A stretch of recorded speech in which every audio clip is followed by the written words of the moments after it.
13th Stallings Town Council meeting. I'd like to start off with an invocation, please. Lord, we thank you for this opportunity to serve the town of Stallings.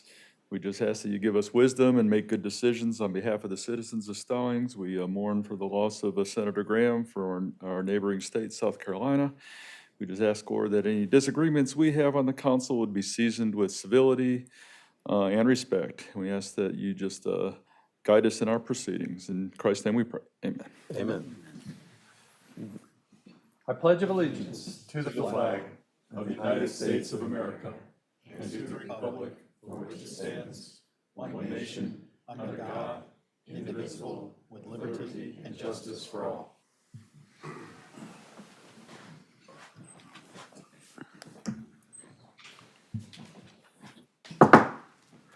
Call the meeting to order. We'll start off with public comments, and we have Kathy Finocchi, but you might be wanting to speak at the public hearing, right? Okay, so we'll call you for the public hearing time. Any speakers for public comment for tonight? Yes, Yes, come up to the podium, your name. thank you. My name is Bob Rahilly, 73. I reside at 5950 Stevens Mill Road. And I'm here to talk about the RV occupancy issue. On January 12th of 2025, my house burned down with me in it and rendered me with nowhere to live.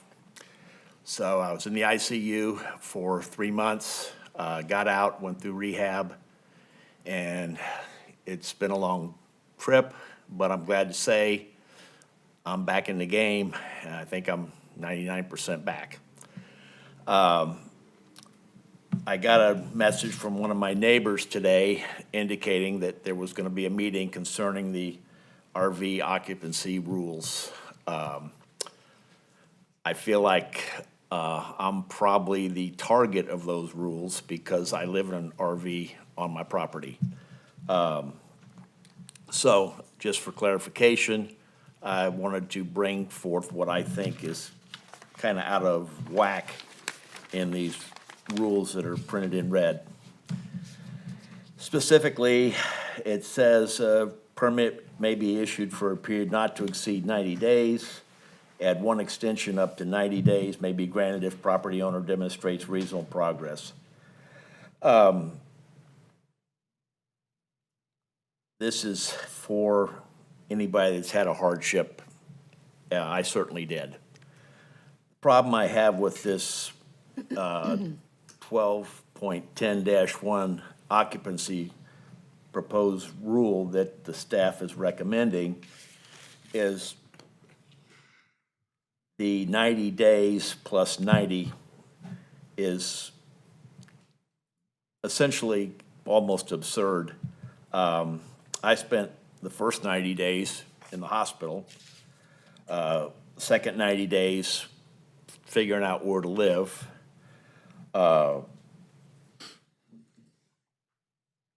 waiting at least 6 months before I got a settlement from the insurance. It took a year before Union County and Stallings would even allow us to tear down the burned up house. So, been working day and night trying to get a new structure built. Well, had to get permits, all kind of, Stallings demanded all kind of new information on the property, which we had just built the house, first house 2 years before, so nothing really changed on the property in 2 years. So it's just crazy to think that you can settle with the insurance company, find an architect to design your new house, get an engineer to approve the plans, get the county and Stallings to approve the plans, go through all the rigmarole they put you through, and find a general contractor and actually start the construction of the house. That can't be done in 90 days, much less the additional 90 that you're granting there. You're talking 6 months total. It's a physical impossibility. So what I would like to say is I think that needs to be altered.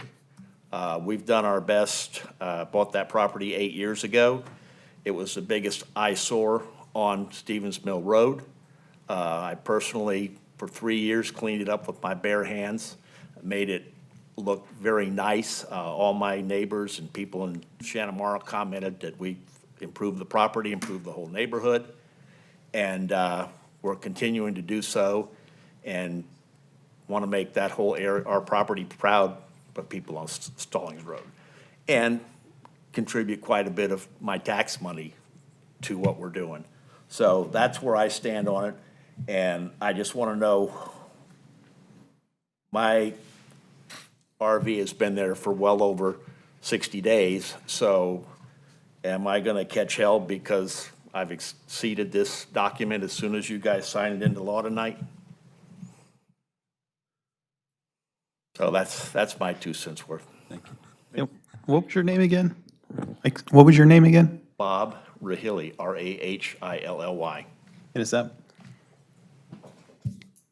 NASCAR fame? Yes. Okay. Stephen knows his cars. Huh? Stephen knows his cars. Yeah, 14 years of it, been still doing it. Still doing it? That's how I make my living. Oh, really? Yes.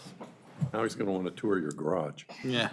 Come on, open book. And if I may, I drive by your property every day, and it brings a smile to my face to see that it's being rebuilt, and it looks great. Yeah, that new house looks awesome. Did anybody see it 8 years ago? Did not. Yes, You remember what it looked like? not especially eyesore, but beyond that, I don't. Trucks, vans, piles of trash, broken down fence. Terrible. Well, we appreciate your turning it around, and we're sensitive to your issue. We'll figure it out when it comes up in our agenda tonight. Okay, thanks for hearing me out. Thank you. Thank you. Come see me. That's my old truck out there. Any other speakers for public comments tonight? All right, hearing none, move on to the consent agenda. Staff is asked to take the item C, Lake Drive Bridge Replacement Phase 1 approval off and add it to the regular agenda, which I would like to add that to 8A. Since Kevin will already be up there then, that makes a good time. And any other changes from council? Do we need a motion? I do, if there's no other changes. Okay, I move that we take item C from the Right. consent I agenda. think we're just approving the consent agenda now. Agenda approval's down here, so we'll make that move later, right? You just want to, You're Want right. me to wait until we go to the, I think. Well, your we are motion's- pulling it off, but then we're going to approve that A and B so just your- on the you're consent approving A agenda. and B only. what? You're making a motion to approve those two items, not. I got it. Okay, I move that we approve consent agenda A and B. Second. Okay. I'll second. All in favor? Aye. Unanimous? All right, thank you very much. Got it. Move on to reports. I'm happy to announce, I went to Raleigh a couple weeks ago, month ago maybe by now, and spoke with our local contingent up there. Twofold, partly on Central Ina's issues and partly on any municipality regarding the property tax issues and other land use issues. I got a better understanding of the land use ordinances that they were, or statutes they were working on, and I was able to add $150,000 or receive $150,000 out of the current state budget coming back to Stallings for capital needs. So that'll be coming. I don't know what the process is to get that, to put it in here, but we will have 150 unexpected dollars to work on a capital item. The other issue is, that I have recently is Central Ina's, can't remember if I mentioned this the last go-around, but our executive director is resigned and has resigned and will be moving on in the middle of September. And if you have any thoughts on Central Ina services that you want to talk about for the next executive director, let me know, as I'm the chairman of the Central Atlanta Board of Directors. And that concludes it from my report. Stephen, council. I don't have anything to tonight, sir. Nothing, Mayor.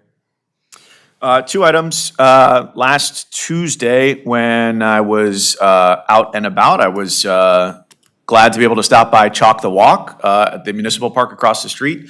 Caught up with Eunice and Tori and saw a lot of the kids who were taking a break from the splash pad from 1 to 2 out there. It's unfortunate I'm usually gone on the weekends when their events are being held, so I was happy to be able to stop by. Did not know that Eunice was as talented an artist as she is. There's a great turtle chalking on the sidewalk, which may have now sadly been erased by the rain today.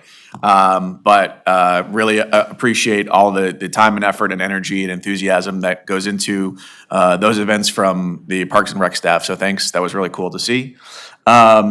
And still have been working with the Neighborhood Association in Hunley Creek to try and get their yards back into acceptable shape from the utility right-of-way work that's been done by the internet companies that are putting in their lines there. So still a work in progress. Obviously, the grass is not going to grow back as much as folks would like it at this time of year.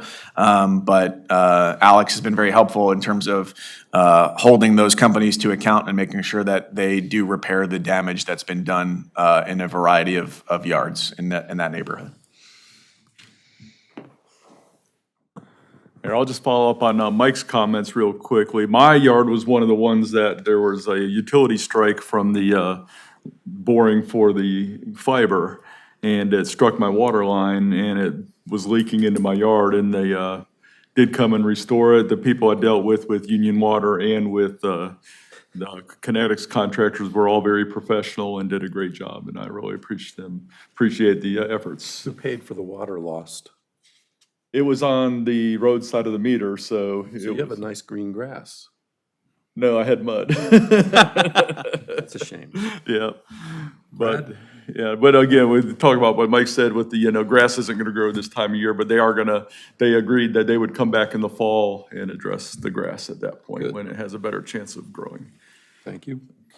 So Mayor, I've got one report tonight, and I'll try to keep this, it's a complicated issue, but I'll try to keep it succinct. As you're serving as chair of Central Atlanta, I'm serving this year as chair of CRTPO, Regional Transportation Board. Many of you seen in the news debate and discussion over the future of I-77 South. Let me give you a quick background and give you a preview of sort of what's happened and what's coming up in the ensuing months. Briefly, the I-77 South toll lane projects, or managed lanes projects, has been on the books for 12 or so years. More recently, in 2024, when I was serving as vice chair, our board approved, as we were required to do by state law, a funding mechanism, a private party to manage those toll lanes, much like the project on I-77 North. That is in itself not without controversy. We did so as a board unanimously because it's the only way to fund that project. It's a $3.5 billion project. The state allows $600 million a year for funding. So it became pretty clear that that was the only way to fund the project. In the news more recently, though, there was a vote at the Charlotte City Council, first part of May, that directed their representative, after much community outreach and much community outcry, some with neighborhood groups, some with those who don't like tolls, and some who harken back to some racial policies back in the 60s and 70s when the road was built the first time. Were successful in getting the city council in a really close, unexpected vote to switch their support for the managed lanes project. I would argue without full understanding of what they were doing. I don't mean that as a dispersion. I mean, because they were calling for a 60-day, 6 months pause. State and federal law don't allow such an action. that action would require the project to be pulled and removed, and the $600 million would be leaving our region to go other places. Following that, because of weighted voting at our Regional Transportation Board, where Charlotte controls 42% of the vote based on a loose per capita voting structure, it's virtually impossible to outvote Charlotte. Charlotte was joined by a few other municipalities, Matthews, the MTC, we'll talk about that later tonight, Metropolitan Transit Commission, Mecklenburg County, Davidson, Cornelius, and Huntersville all voted to rescind support following the city council and Monroe in Union County. And that led to where we are today with the project at risk of being canceled. Last week, the governor approved the budget, which had a very interesting clause in there. It's been in the news, you may have read it, that would require repayment of money expended by the state following the October 24th approval by CRTPO to proceed down the project. They got the green light to proceed with a third-party private partnership.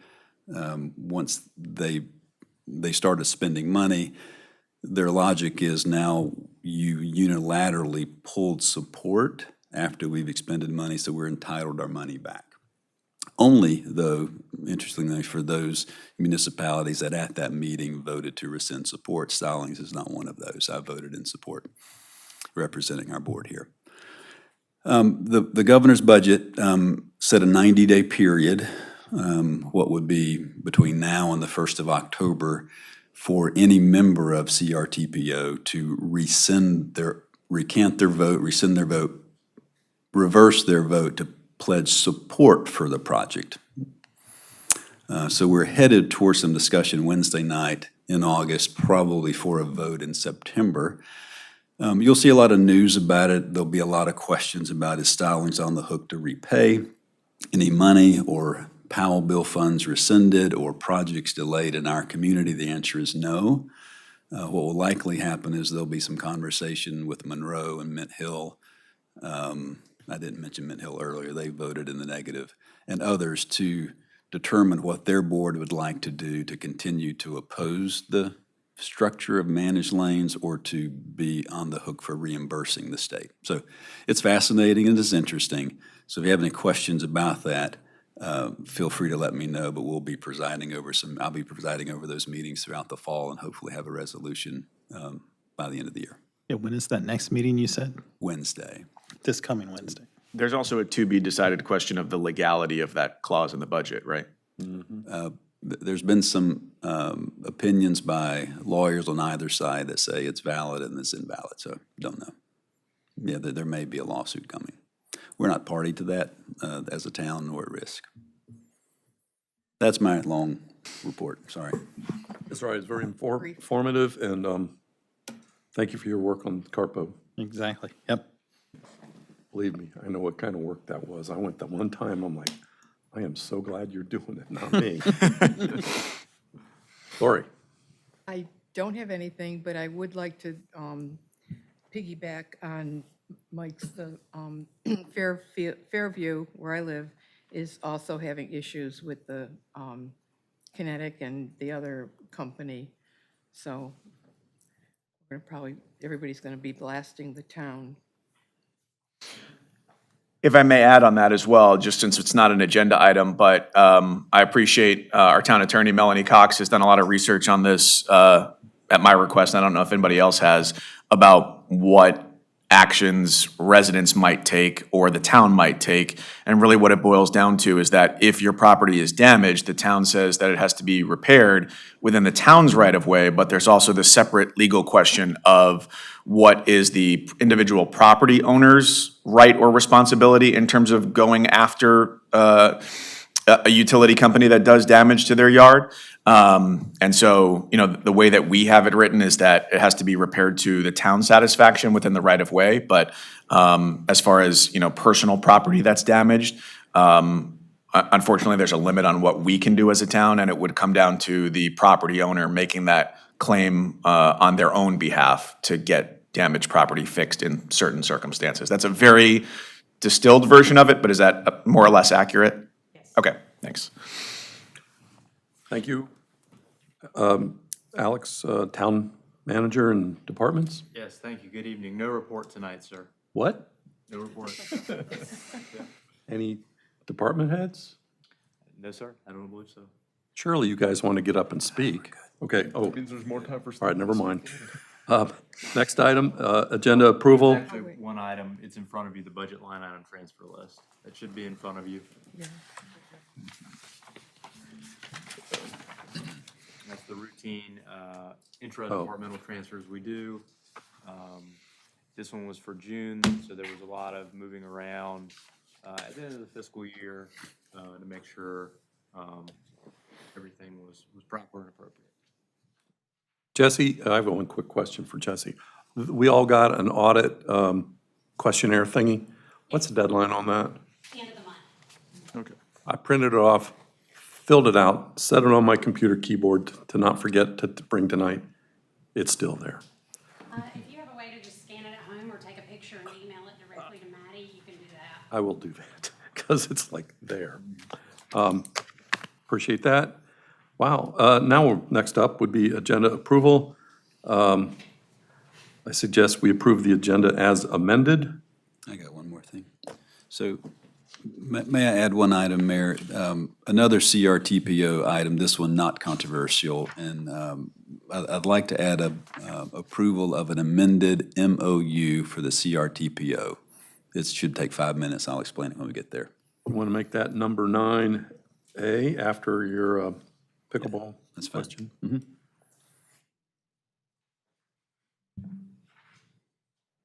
All right. All right, I'll make a motion to approve the agenda with line item C from the consent agenda becoming 8A, and then a new item for our CRPTO discussion being line item 9A. Second. how's, all in favor? Aye. Unanimous? Excellent. Now, next up is the Lawyers Road Commercial.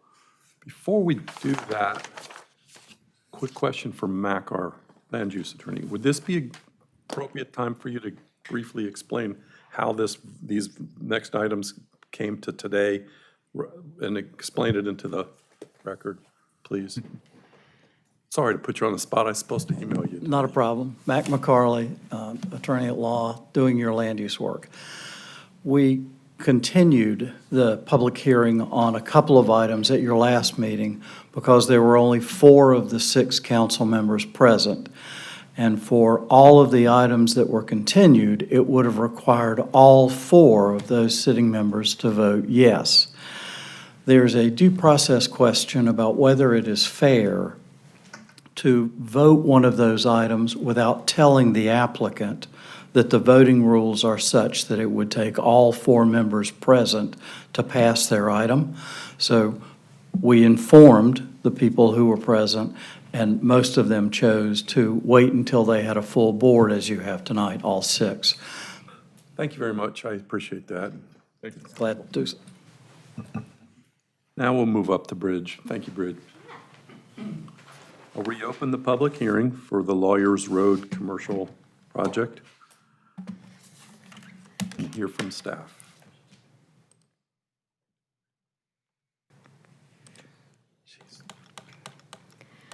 Okay.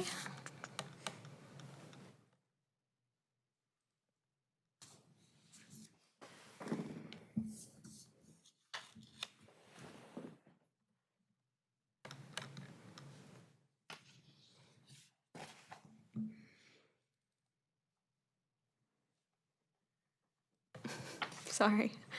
I want to zoom in so you can see it. Good. Okay. So this is conditional rezoning, application CZ 26.0202, which is Lawyers Road Commercial Office. Again, Lawyers Road Commercial and Office is a proposed non-residential commercial and office development on approximately 1.23 acres located at 14721 Lawyers Road. The request seeks to rezone the property from single-family residential 1 to conditional zoning mixed-use 2. We had a neighborhood meeting on March 31st. Our planning board meeting was on May 19th. Our first town council hearing was on June 22nd, which was continued to today. I'm just going to quickly go over the current site plan that we have. Some of the conditions have been changed from the last time that you saw it. We have an additional prohibited use, which is tattoo parlors, which has been added to the conditions. And we have also added a condition for an architectural commitment, which states that the building will be brick and follow the style and appearance of the shopping center across Lawyers Road.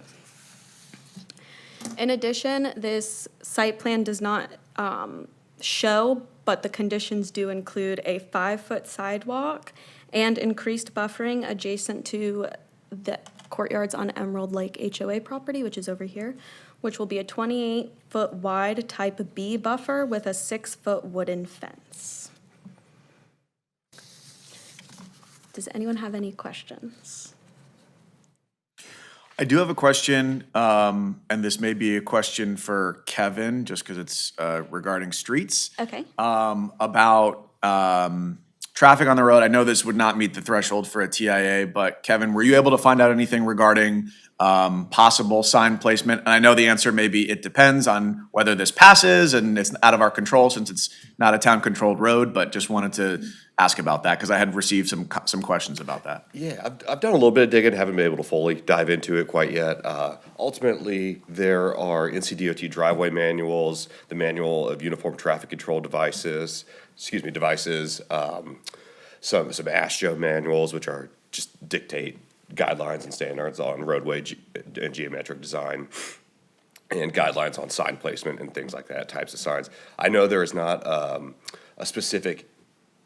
The MUTCD states that warning signage can be placed there. However, at this point, I don't have any exact language or exact guidelines on that quite yet, still looking into that. But ultimately, I will say, as part of NCDOT's driveway permit review for this site, they will look at all of that. Intersection sight distance, make sure sight distance is clear on both sides, which is contingent on speed as well. And if they believe warning signage is warranted, then those will be implemented. So their workflow process is not to do anything until a parcel is approved? Until they receive a driveway permit application. Okay. Correct. Yes, sir. That answers my question. Thank you. Yes, sir. I have a question about, it's probably for Melanie or Mac. When they're putting a stub in on this property to the next properties for the future, do they have to do something now? Is there a legal, we're just gonna say on the map, they have to let the easement or right of way or something. But does it have to be, one of the legalese? Like a condition, What? like an added condition to say that the connection would be allowed if the adjacent parcel were to be developed. Okay, and is that enough, just to say that? And it should be recorded on the plat as well. Okay, will so be. that's enough, okay. I'm good. Did you want to add that as a condition? Well, I Or thought it was requested. already. It is, the stub is there, so it would be required. Yeah. It's so just not written. I'd like to see it on the map so that Yeah, the it's- people next door might never come here. Yeah, it's right here, if you want to take a look at that connection Right. stub right here. Okay. I think her question might be, is it in the text, conditional rezoning notes? I see in blurry number 5, something about the connection. Is that what we're talking? Let me see. I think it just says that there is a connection stub. Okay, I can't That read it on. it would be.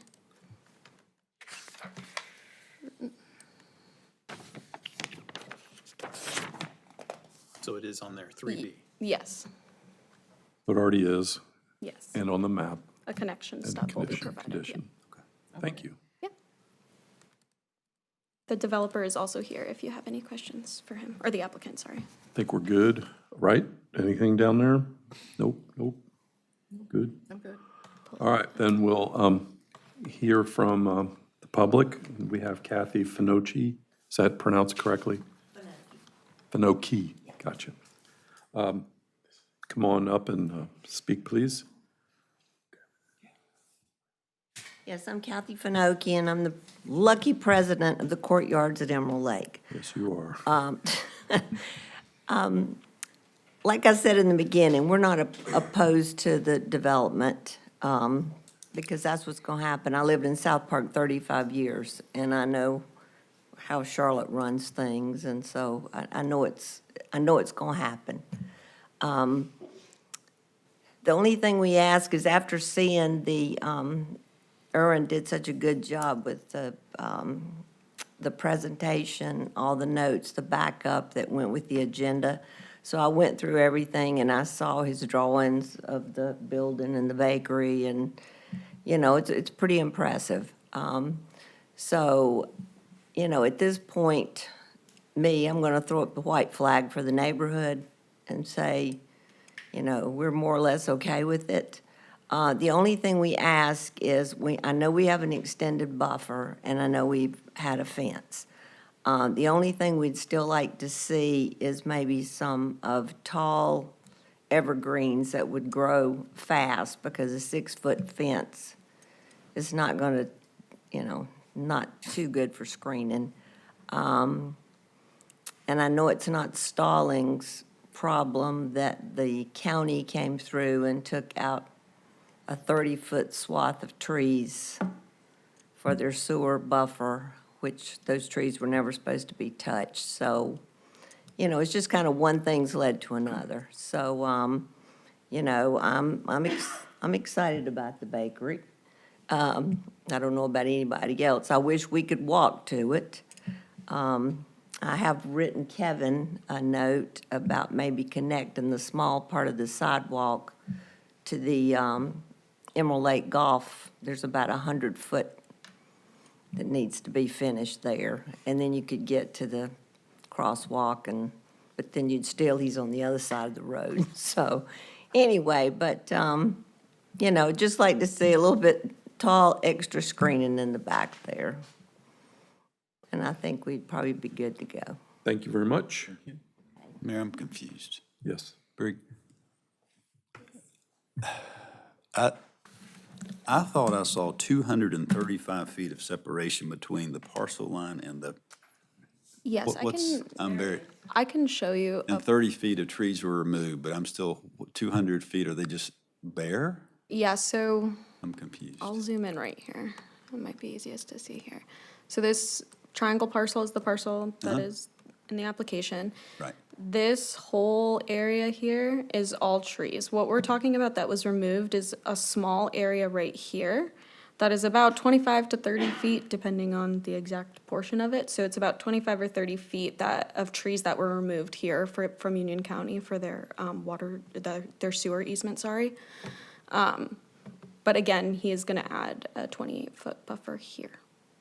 Okay, so 200 feet are trees. Are they Correct. just not evergreens, so they lose their leaves in the winter? Correct. Is that the issue? I'm not sure Is the that the exact issue? type of trees, yeah. Okay, thank you. That's all I had. And if I'm not mistaken, isn't that big 200-foot swath owned by the HOA? It is correct, yes. So they own that. Yeah. All right. Is that developable? Not unless they did another conditional zoning for it. So they would have to do like a conditional zoning on top. Is that a sidewalk running, that little, Right here? right to the left of to the right of the parcel number of that? Right here? Yeah, what is that? It's a small, like walkway, I think, that kind of just comes down. This and behind. HOA-owned walkway through their, could they not connect through there to the parcel on property they own? Their expense, of course, but I'm just curious that, I think they could, if they wanted to, they, We're kind of up a hill. That's the problem. We're kind of above him. yeah, So like from her porch or several of the porches, you can see yeah. down, Okay. not even. Yeah, I'm just, I'm not talking about the trees so much now, even though I'm satisfied that's a huge buffer, much more than we ever see. And I'm a little bit disturbed that we would add more requirements on a small business developer. It bothers me a little bit, but when you've got 200 feet, I was just making the point to staff that it wouldn't be inexpensive, but it could be a nice connection to Lawyers Road and the coffee shop if you extended that sidewalk. They could, the HOA, Okay. if they chose to, they could. All right. Were you suggesting like a partnership to do that? No. No, I would just, I was just checking. I couldn't follow the sidewalk, wish we could walk there, and I'm like, well, you can certainly walk there. Just, but it requires some improvements on the HOA land. Close the public hearing and council deliberation and vote. So last week, I went, Brad, onto that small walking trail in the back of the neighborhood, and understanding that I visited at the time where the tree cover is thickest, and that I was not on anyone's porch, so not necessarily looking down, but I did not see through the property line. And I think that the applicant in this case has not only added buffer and a dense buffer, not the densest buffer, but like you said, I think that the fence as well certainly helps. And I like this project because having seen it first on subcommittee, I was not a yes on it, but I do appreciate the applicant's continued willingness to hear council's comments on it and adapt to those. And I said this to Councilwoman Wadowitz earlier this afternoon, that when I first met with Mayor Scholl last year, considering running for this seat, we, both living in Shanamara, said, well, where should we meet? We don't really have a space to meet. We met at McDonald's. It's not a bad place to meet, but it's not a place that I have any affinity for, because there's thousands of McDonald's across the country. This would be the only type of restaurant in our town to be like this. And so I appreciate it for what it could bring as, to borrow a phrase, a third space of it's not home, it's not work, but it's somewhere in between. And it's a relatively low traffic use as well. It is a busy corridor, and that's why the question that I asked to Kevin was about, what traffic improvements can be made, which are unfortunately out of our hands, but that it's zoned single family. I don't know that anybody is going to be building a single family home on that lot. So I think this is a nice addition, and I appreciate what the applicant has done in terms of their vision and their willingness to work with town staff and the council on making it the best that it can be. Thank you. It may be small, but it is achieving our goal of increasing our commercial base over residential. So it is small, but it's in the right direction. So I'll just because it is in my district, I echo Mr. Cousins' sentiment and points. Was also at the small committee meeting. I wasn't necessarily a no immediately or a yes, but I saw the potential there, and I am supportive of this. I think, as stated, the applicant has done a lot to meet our continued demands or requests, I should say. I also agree it is a high-traffic road. That was a concern of mine from the start. That said, we don't control the roads, and I could also see concern of if you put 3 homes there, you'd have 3 separate driveways. This at least condenses them, and we have that connectivity potentially in the future to the adjoining lot, which I appreciate the applicant agreeing to that. So I'm in favor of it and looking forward to some European baked items. So.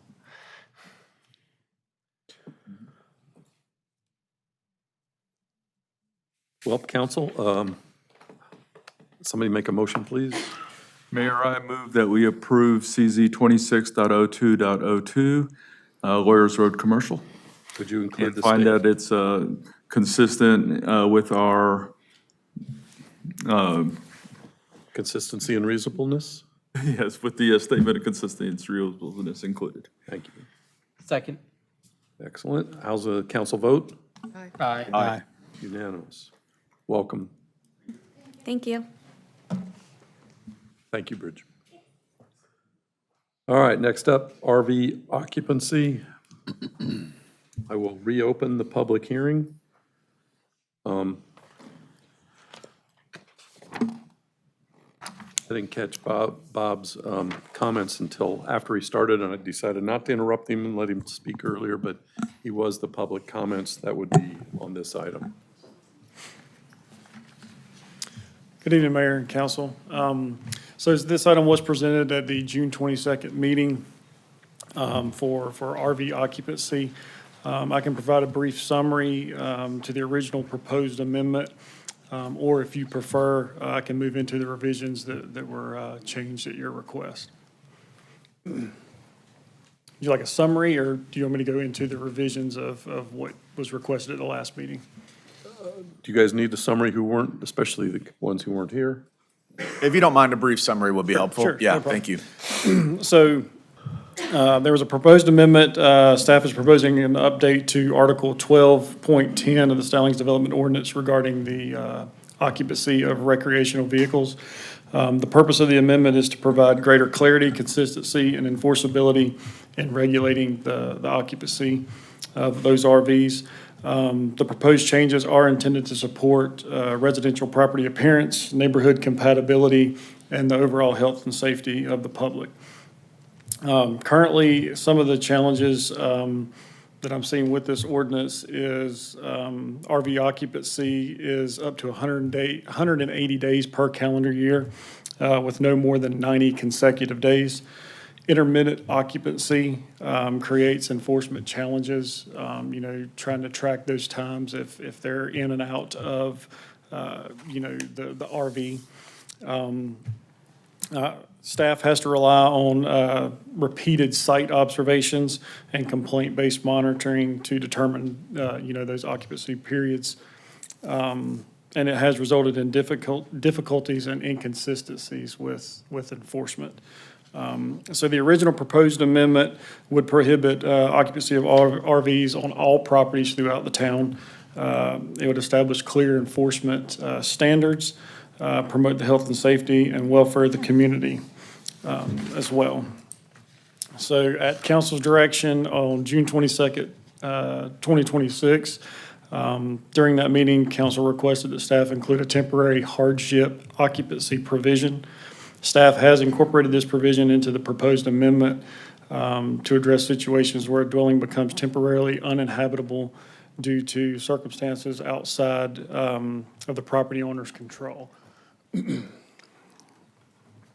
So that temporary hardship occupancy provision would include the following. It allows limited temporary RV occupancy through a temporary use permit authorized by the development administrator. It applies only when a dwelling becomes uninhabitable due to fire, natural disasters, or some other documented emergency. The permit duration would initially be approved for 90 days with one additional 90 days of an extension there if reasonable progress is being made during that time. It would require documentation, verification that the dwelling is uninhabitable by the fire marshal, a building official, or an insurance company. Additional requirements would include RV occupancy. It must comply with applicable utility and public health regulations. The permit is non-transferable.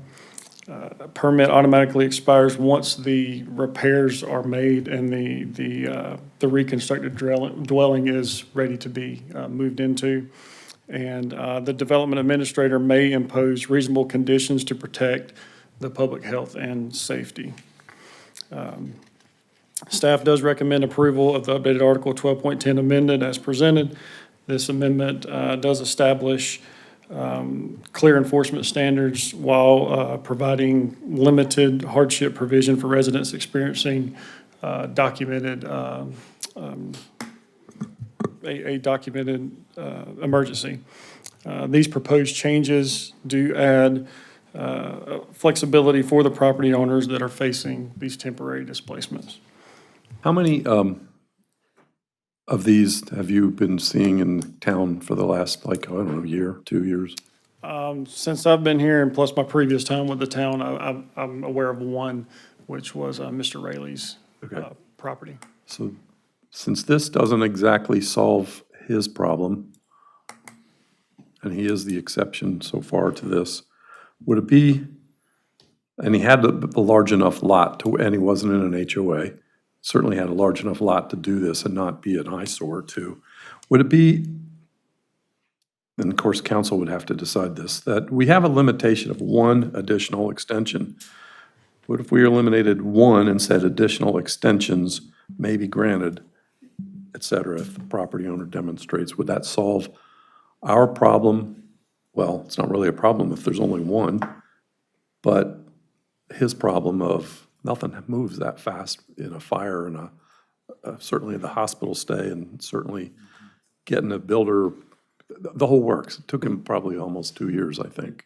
Both the houses that burnt in Cary Greens, it took 2 years. Yeah. And the first 6 months was purely the back and forth with the insurance and the fire marshal. I mean, they hadn't even solved anything by that point. Yeah. I think we need to be very generous with the exception on this in an extreme situation, and this seems too limiting in the way it's worded to me. But, I mean, just based off of his experience and the experience of the two people I know in Cary Greens, I mean, if we're just thinking about fire, I mean, one of the houses in Cary Greens hasn't even been rebuilt yet. And the other one, I mean, it was almost a year, I think, when I reached out to Alex, and they were still back and forth with the fire department after a year. So I do feel that it's pretty restrictive, just based off of just my personal experience. And I would like to ask, are they occupied, are they RVs on those properties that you're, in Cary Green specifically? I'm unaware of if they are, but just curious. There isn't, but at the same token, talking about the gentleman that came here tonight. Yes, sir. I mean, his timelines, what I'm trying to establish is his timelines based off of what I've seen is pretty accurate. I mean, I would think 2 years. I mean, like I said, both the ones in Cary Greens, the one that got rebuilt was a good, 2 years. And the one that's currently burnt down, I mean, it was longer than this whole period here we talked about before the house even got demolished. Because, I mean, they wouldn't release the paperwork on it, so. And I would like to clarify, Max, correct me if I'm wrong, Mr. Rayleigh's, he was issued a construction trailer permit? So his situation would not really apply to this here because he was issued a permit for that construction trailer to be on site, which, what's the time frame on that? Do you know? It's just restrictive, I just don't know at the top of my head. Gotcha. So I would like to add that is something a little different in his situation to where this, I think, would be more so to partial damage to a home. I would like to also add that most production and spec homes in this area take 4 to 6 months from start to finish to be built. This is That's custom. not, yeah. That's This is a not- custom Well, no, home. I understand that. It's not And apples to that's apples. where that is a little different, but that would Cary be a Greens are tract case-by-case homes. basis there. I mean, So, it's mostly the paperwork side of it before the actual construction.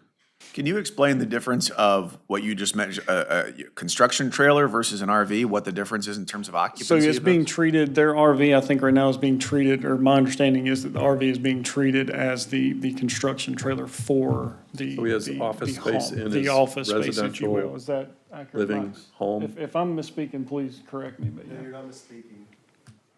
Technically, the RV currently on site, we're allowing him to use as a construction trailer because the house burned down. He's living in it, and he's using it as a site to, have a catalyst as construction, right? We knew that there was a hardship there.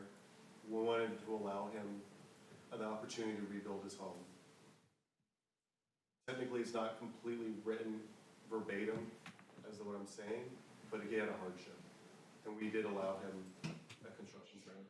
So it's not an RV, it's a construction trailer, or is it just What calling makes, it a what makes this occupy a RV a construction vehicle?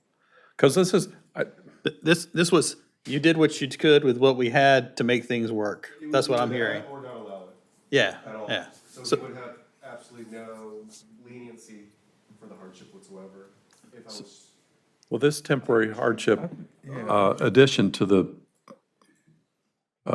proposal It's not enough. doesn't help him at all. I think we need to give staff Let's, like open leniency if, in an extreme situation. Yeah, like I suggested before, just to eliminate the word "one" and just say additional extensions can be granted if they're moving along and, As long, they have to show due diligence and, that they're making progress in the permitting process. the second red paragraph.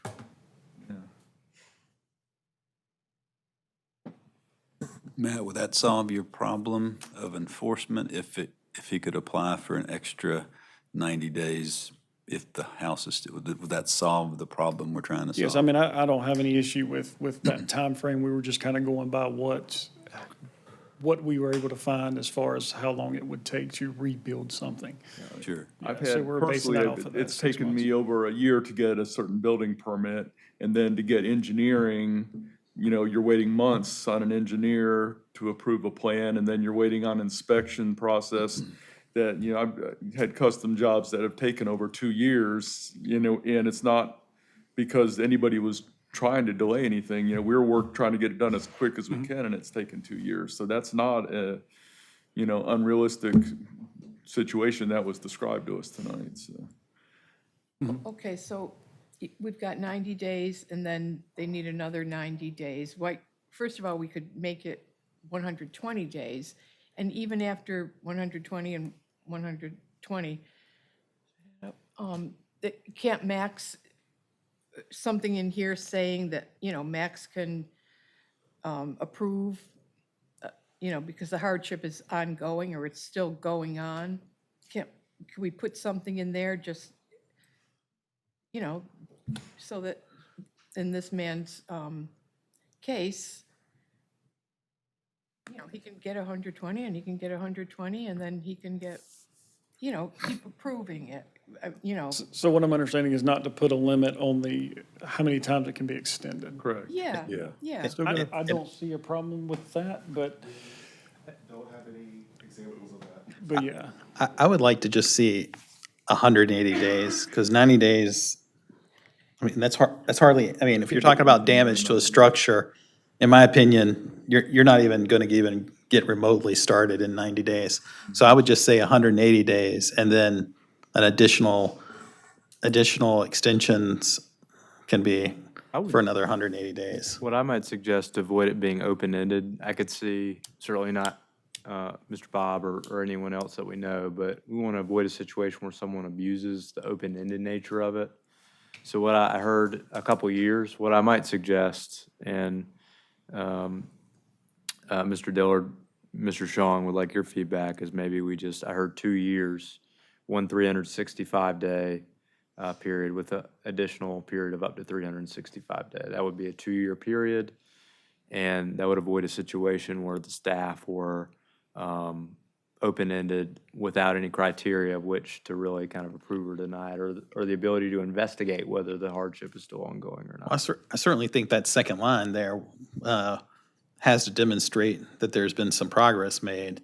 I mean, I think that needs to stay in there, because I mean, that's your enforceable capability there. That's my question for Melanie, is how do we define reasonable progress? Because that's certainly a point that could be argued if Matt's wanted to say, no, you have not made any reasonable progress, we're denying you an extension. That would be up to staff, right, their interpretation of that. And I think if the applicant can show, right, I've paid the contractors, I've applied for the permits, and everything's kind of out of their hands at that point, they're doing what they have control over, then I think staff would say that that's reasonable progress. I agree. And there'd be a lot of paperwork involved. I think it said on your report somewhere that, they have to keep giving you paperwork that, If they wanted to continue, or to get those extensions, yeah, they would have to show that it's been deemed uninhabitable, yes. So sorry, Mr. Mayor, go ahead. Do we need to send this back for a further revision, or can we do it We can do it. I mean, Here. I think at the heart of it, it's important. We don't want RVs parked in lots, people living there. Get it? So I Yeah. think the only thing we're debating is the hardship, and I think what Yes. Correct. the mayor's suggestion of just show documentation that it's still under construction, that it's uninhabitable by a building code, by the county, by a fire marshal. I don't care about the time limit, 90, as long as they come to the city or the town and get another extension. So Just eliminate the word one and say they're available I think, if you have to, but you have to demonstrate that they're making reasonable progress, et cetera, et cetera. Needs to. All right, change it to, Let's change it make to the 180. initial one long enough where they can get some stuff done, at least. I'm not even, I mean,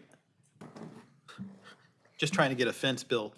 I'm not even sure I could prove to you in 90 days that I've submitted the right paperwork for my fence to get built. So I John, would believe you that. support 120 days with 120 days with future 90-day extensions? I'm okay with what the manager suggested. Yeah. What did he suggest? 365. Okay. If I may I ask our staff real quickly, Mr. Shong, Mr. Diller, does that seem reasonable? Do you see any issues with 365 days? The open-ended nature of what was discussed before made me a little nervous. Yeah, I would say staff didn't intend to add the hardship, so this is a test that we'd have to do. Okay. Is the manager suggesting 365 days is without an open end or with extensions allowed? One available extension. With, not open-ended either, not open-ended as far as the proof of progress, reasonable progress. If I may, just basically replacing the 90-day sections with 365 days. So let's just take the case we had in front of us with Mr. Rahili. His house burned in January of 2025. It's currently framed. I don't know how construction works on a timeline process, but somebody tell me if he'll be able to live in that house by January of 2027. Possibly. Possibly, but also possibly not. Yeah. So that's 2 years. Then what does he do if hypothetically, that next person has reached their 2-year limit? Do we say, well, you gotta go live in a hotel somewhere? Because that doesn't seem sensible either. They just say, come to us and we'll decide, if you don't know, if you're not comfortable after 2 years. I think Additional extensions would require council approval. I think we're missing I might be missing the point. It feels like if it's uninhabitable due to fire, disaster, or other documented emergencies, and the fire marshal, building official, insurance company certify that he or she can't live there and he can produce documentation, we shouldn't worry about the open-ended nature of it until the house is built and occupiable, whatever that word would be. You got it, yeah. Occupiable. I'm okay with that. They're not, it's not like they want to. They're not taking advantage. They're not the problems, I think. Trying to rebuild The hardship cases aren't the problems that you're having trouble documenting and causing you stress, I don't think. Well, there has been an issue, not here, but I can tell you that in Fayetteville, North Carolina, one of my aunt's neighbors, their house burned, and they pulled a trailer up onto the lot, and they made no progress. Okay, on so the we got house. that covered here. Well, are we? With reasonable progress demonstrated by construction documents, people working on the site. But if you don't have a time frame, how do you determine they're not making reasonable progress within that time frame? We'd have to have check-in, documentation deadlines, Yeah, basically. I guess that's what I'm trying to say. So is we like- do need a time frame of some sort in there with periodic review. If not, somebody could just say, well, my house burnt down, it's not livable. It's been 15 years, but it's still not livable. Would it help if you made the first period 365 and then left the extensions as an open-ended item? 90-day reviews. Yeah. After that. That would seem reasonable. Somebody make a motion. I'm fine, I agree with that, just, I think 90 could be just a little too short, because in 3 months, one permit review or something goes awry and you've made no progress. So I would say 365 days for your initial, and then additional extensions up to 180 days may be granted. That's Make that a I'd be motion. okay with I'll that. accept. That seems reasonable. Yeah. Make a motion. all right. I move, oh, sorry. I move approval of text amendment 26.05.02 with the change to 12.10-1 to a for the second paragraph, the temporary use permit may be issued for a period not exceeding 365 days. Additional extensions up to 180 days may be granted if the property owner demonstrates that reasonable progress is being made toward repairing or replacing the dwelling, with that edit being made. And also the statement of consistency and reasonableness, please. And that this amendment is consistent and reasonable with town standards and, yeah. And comprehensive land use plan. Thank you. So- So we have a motion on the floor. So can I ask a question? So it was, We have a motion on the floor, then we'll go to Second. All right, now, okay. now yeah. question. Can you roll back up to that page? I apologize. I just want to make sure that I heard the wording correctly. So it's additional extensions of up to 180 days? Multiple, so it could be Okay, multiple. okay. Need the up to or just additional extensions of? Up to's fine. Yeah. That way it gives them the option to not do 180 if needed. All right, we have a motion on the floor. All in favor? Aye. Aye. All unanimous. Thank you very much. Thank you, Council. Hey, we appreciate your work. I know it was, Thank you. but thank you. Hey, That's what we're here for. Max and Mac, next up, evaluation of notification options.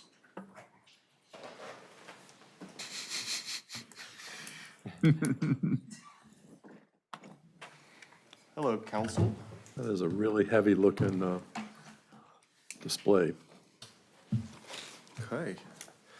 Hello. So last month, the council voted 3-1 in favor of this recommendation for the evaluation of mail notices, but it was not enough votes to pass the first reading, so that's why it's being brought back today.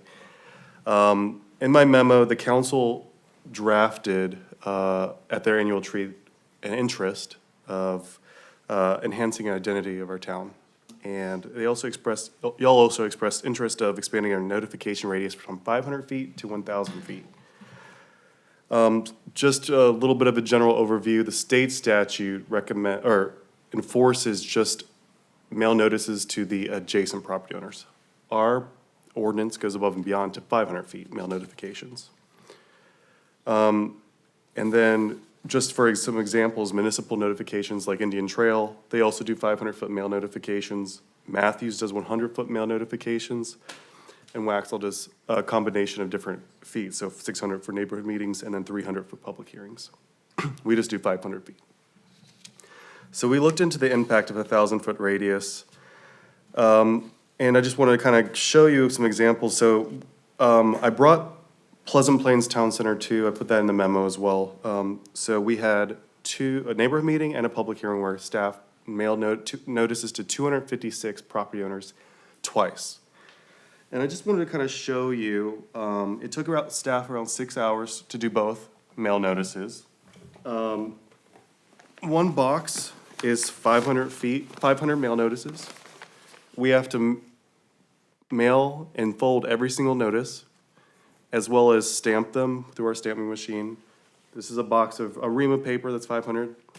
And then this Avery stamp book has about 600 labels. So it's almost the entire box of this, just for one rezoning.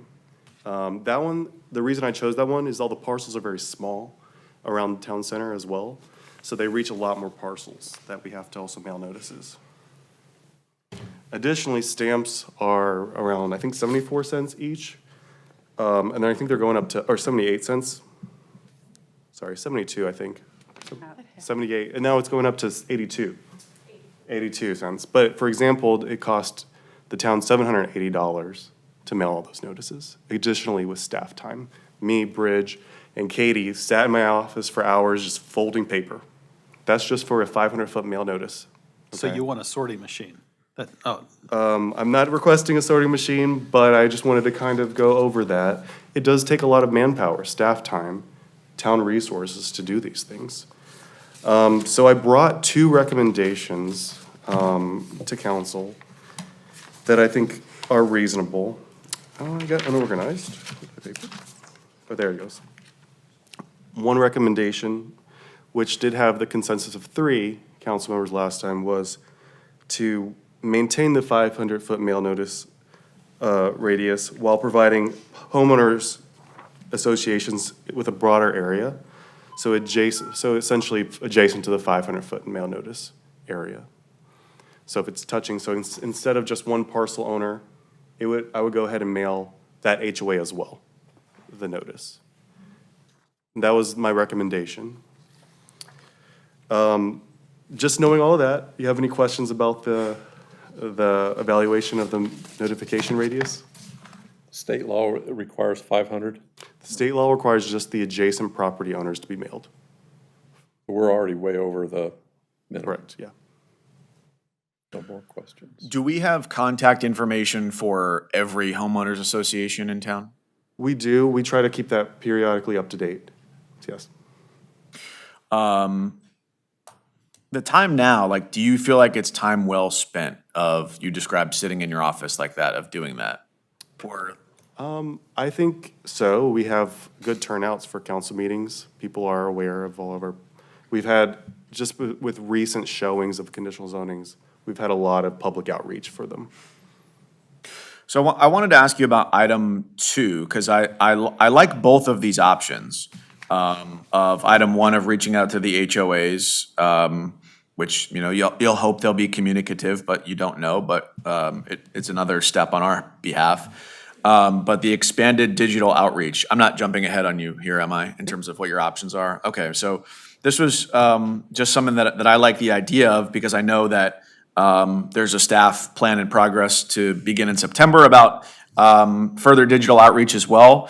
So I'm just curious, kind of what from since you put this in the memo, what you think this would entail or what it would look like. So if council chose this option, my recommendation would come back to another council meeting after talking to our town manager and our assistant town manager about the notification options, because we don't have that fully fleshed out. If council wanted to choose that direction, we would come back after researching that. But, yeah, we would also try to make it a tiered approach as well. So we wouldn't make it consistent across the board. We don't want but we don't think that every single rezoning would need all the notifications that some do, like for high-profile cases, for example. Usually apartments are high-profile. Usually conditional zonings are high-profile. I think general rezonings, you know, I think the 500 mail notice is usually sufficient. Those don't have as much of a turnout as a conditional zoning usually does. Yeah, that's where I think the term higher impact projects deserves further scrutiny. If you're gonna go back and look at it to determine what that is, whether it's by size, whether it's by type of rezoning that's happening. But I'm in favor of it. I'm curious to know what everybody else thinks of 1 and 2 as presented on page 109 of the packet. I like both options. So for the Stevens Mill project, were the, all of the neighbors of Shanamara, how close were they? So it did touch into Shanamara about 6 or 7 parcels into that, but those parcels off of Stevens Mill Road are larger in size. So they don't reach as many parcels, but it has the same radius of 500 feet. So I don't know the exact number of how many properties in Shanamara received notification, but it went pretty, 7 parcels deep at minimum. Yes, for 500 feet. And it also got their HOA association mail notice as well. just for the 500 feet. If you did 1,000, it would reach almost into Mecklenburg County, I mean, well into Hemby Bridge. What is there? Oh, the church? And, Yeah, it goes that direction as well, yeah. okay. Because it's a circumference of the property for 500 feet. Have we heard any feedback from, let's say, a more senior generation on like how they would react to like a digital approach to this? Because I made my, I had a career in digital communication, and the efficiency of it appeals to me. But I also, understand that not every generation is there yet, even though I, just spent last weekend with, my 88-year-old father-in-law as he's, scrolling through his phone and Facebook and everything. So I know it's getting there, but are we there yet, is my question. Yeah. I have not talked to individuals that, like, don't use internet. We have a fully digital permitting process now as well, that the process of people coming in just to do paper copies is very minimal. We do have a lot of people coming in for help, but I don't have I have not talked to anybody like that, but also don't receive many people that don't have a computer anymore at town hall. I'm sure there are a lot still in Stallings, but I haven't talked to them. I'd say I'm kind of like of mind of Councilman Cousins, that I could support either one of these, but my preference, I think, would be number 2. Max, do folks who signed up for our distribution list get these as well? The, what's it called? Could you? Sunshine list? List is for a specific, not extended per state statute to things like this. Not to say we couldn't, I'm just saying that's not how it's. Yeah, I remember the conversation. It felt to me that the communication in wasn't so much about rezonings and going further, though I like the HOA, and I would be the 4th vote on that tonight if we vote. It felt like it was town activities writ large, such that if our database of those who subscribe to our Sunshine List is broader, more accessible on the front page of the website, so that grows 20 or 30%, and then it's added to this strategy, which would be digital. I think that solves a lot of our problems. I'm more concerned that you're spending 6 hours of how many people staff time stuffing envelopes. Well, and then an aside, did the county's recent revamp of the GIS system change the ability to batch It did. emails and addresses and all It that? added a few hours of work onto that. Is that something that it will continue, or are they fixing that? I can't imagine you're the only one dealing with that. Bridge, I remember you talking. I've talked to the GIS manager in Union County. They don't have current plans to add that tool back to their mapping system, and we can't do that on our end. That alone costs you a couple hours of having to, what do you do? So we get a list of addresses. I don't know, I guess, would you explain the mail? So we have to, so for something like Stevens Village that had multiple parcels, you would have to buffer each of those. So each of those has a 500-foot buffer. You would export each of those addresses to an Excel sheet, and then you have to go through and remove all of the duplicates that you had from there, and then put all of those into a template that you can put like on an envelope. So you copy and paste all of it to that Avery, that little thing. Yeah. Yeah, so you copy and paste all of them onto those so that you can put it onto an envelope. Okay. You copy and paste each individual ones? Correct. You don't do a mail merge? You can, but a lot of times the data that comes from the county doesn't work with the mail merge. I've tried it multiple times. Sometimes it works. It does sometimes, but when it's this large of a data set, a lot of times it doesn't work, but So- it has both. Is there a, I gotta jump in here. So we have a state minimum of 100 feet. State minimum is adjacent Adjacent. parcels, and our ordinance is 500. So when we have an ordinance of 500, and if we miss somebody, do they have a right to complain, a legal right?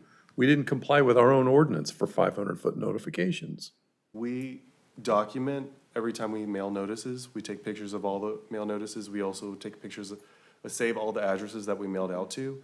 Once we put it in the mailbox, that's the US Postal Service is in that hands. So it's You really mean hard to you- document What do you mean you who's take receiving. pictures of the notices? So if we The print out notices or the, the envelopes, we print out, like we put out a stack, like we're mailing it out today. We put, and then we save it with a file. oh, one photo? Okay, I'm sorry. All right. I feel like I'm in the weeds on this now, but that just feels so inefficient. It does. Should there be an investment in technology that solves Do this? you wanna do it? I mean, given that every Indian Trail- municipality's going through this. Is Indian Trail doing a similar process, do you Yeah. know? It is hard because we can't, the county can keep up with address records better than we can. Yeah. They update their public available data set like every month, so we wouldn't catch some people moving where they update their data set more often. And that would mean we would have to update our data set a lot more often. But these aren't made to individual by name, they're property owner at the address, yeah, okay. That's helpful. Okay. Yeah. I'd support the motion tonight and the staff recommendation, but I feel like we ought to have staff be creative. Not that you're not thinking about this when you're sitting there stuffing envelopes, but there's gotta be a better way. Don't you have a high school kid you could?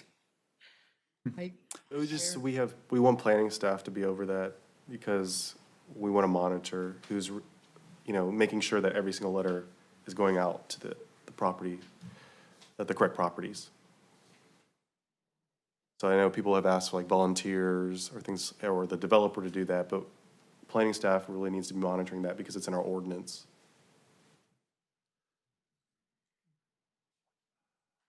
Well, I'll make a motion. Are you on a motion to approve, or did you want to do more digital investigation? I would be open to approving item 1 with the return of item 2 at some point after staff has had a chance to evaluate the workload concerns for it.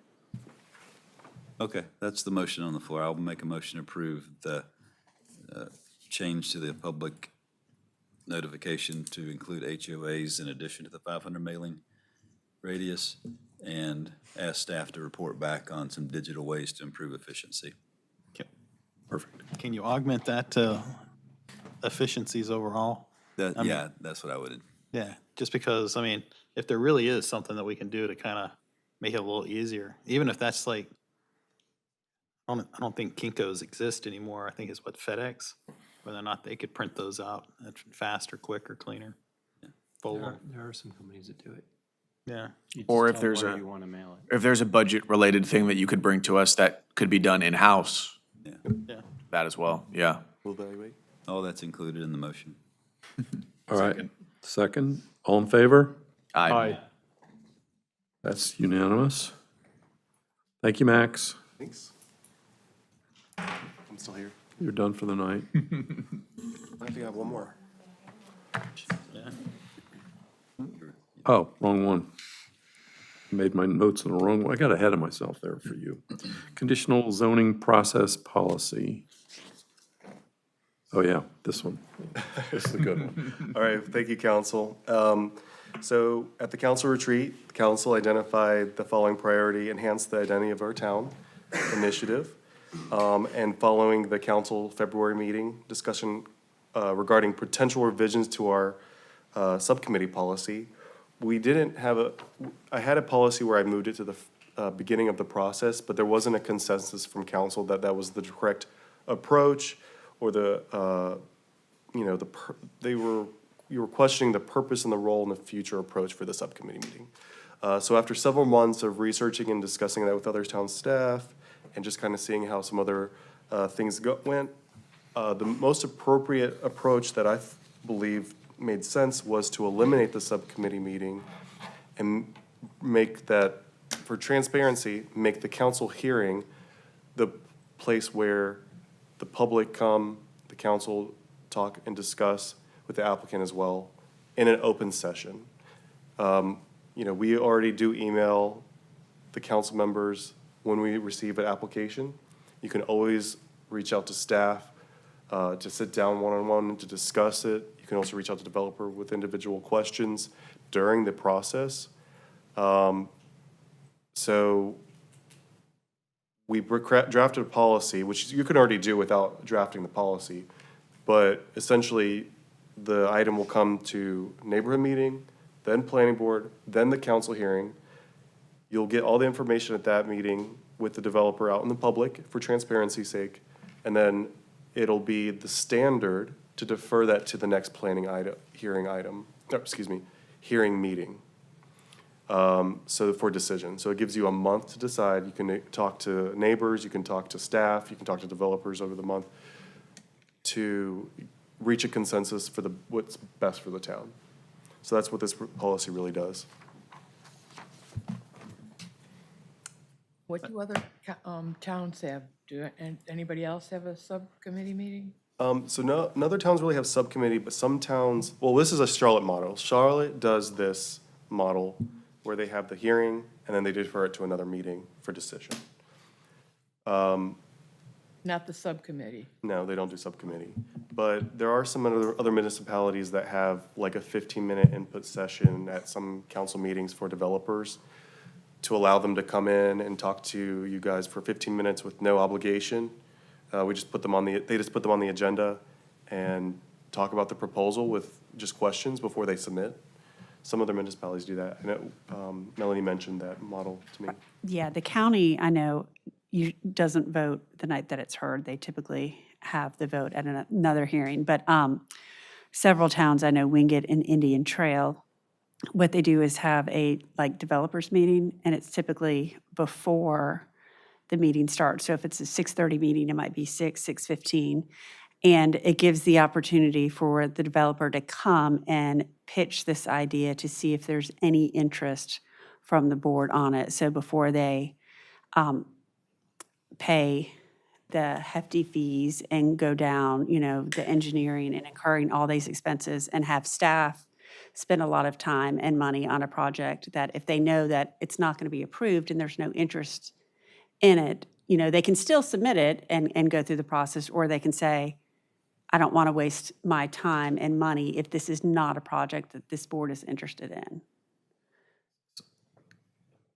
I mean, So this would be a meeting, they're not going to be on the agenda, they're just coming in. No, I mean, it has to be a public advertised meeting. It would be, it's a special meeting before the agenda, or you could make it, you could put them on your agenda. You could make a developers meeting, make it an agenda item if you don't want to have to come earlier, just for them to kind of toss out this idea. Now, it doesn't bind you all. If you're saying, yes, we're interested, it doesn't mean you have to vote to approve it.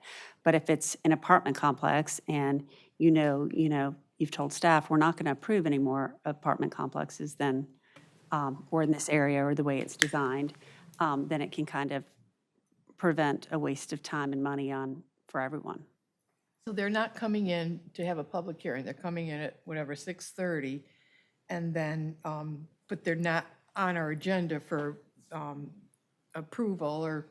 Correct. Okay. It's just an opportunity to pitch the idea, and then it's helpful, right, for the developer. If everyone sits up here and is silent and doesn't say anything, it doesn't give them any feedback in terms of, is this a green light, yellow light, red light? How do we move forward? So obviously it needs, and it may be where you guys say, we have a lot more questions and. do y'all normally have some type of documentation before you go into that meeting? Or do Say you, public meeting. Oh, in terms of, well, I mean, before we go into a committee meeting today, you've already mailed out a packet to us. And so we sort of know what to expect when we get there. And we already kind of have some, questions and answers are already formed up, if you will. This is a fully submitted project, though, that's why. Yeah, well, and you're kind of getting to where I'm going is like, how far in the development process are they if they're coming before they submit? I mean, I guess it could be just an idea, correct? right, Yeah. right. At these meetings, and we could have one we could have one for the first 15 minutes of a council meeting on the planning council meeting, and I could schedule those in advance or something. But that just answers your question, Lori. I was just answering your question, bringing that up. still think this is the staff recommendation, this policy. But Melanie, back on what you're describing, so that happens even before like planning board would see it then? Correct, before they have not submitted Yeah, okay. anything. They've not paid any fees, they've not gone down that path at all. It's just a preliminary, it's not binding anyone, it's just to get some feedback from the entire board. Is this something you'd like to see in your town or not? And the proposal before us, what stage would we be seeing it at? So you would get immediately notified whenever they submit, but it would not come before council as a whole until that first public hearing. So after planning board. So normally when we would vote on it, I mean, today, it would be. Normally when you would vote on it, but with this policy, you wouldn't be automatically required to vote on it. It would be expected that you would defer it to another meeting. So. And default would be 1 month, but what if we had so many questions, the applicant says, we're gonna need 2 months to. That's up to council, and council can do that already. So tonight, I mean, a couple of folks here mentioned that from the time that the committee met to tonight, what we voted on, there was quite a bit of changes. My concern with this change has always been that we're not allowed to give early feedback to the project. And I mean, can y'all explain if y'all provided early feedback for this project here? Because it sounded like that project changed quite a bit based off of the committees. Lawyers Road? Yes, ma'am. Okay. Were you in the subcommittee? I was, but I would actually say I did not give, the items that the applicant agreed to, I did not push for those. Okay.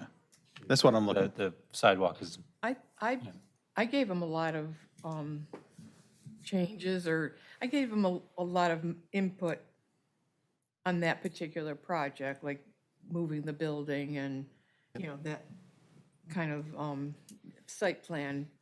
Yeah, with this policy, you would be doing that at the public hearing for transparency in front of the public. But it's much later in the process. Correct, but you can always, during the process, talk to staff about things that you would like to see, message the developer as well, come to, talk to the planning board. It's a legislative process.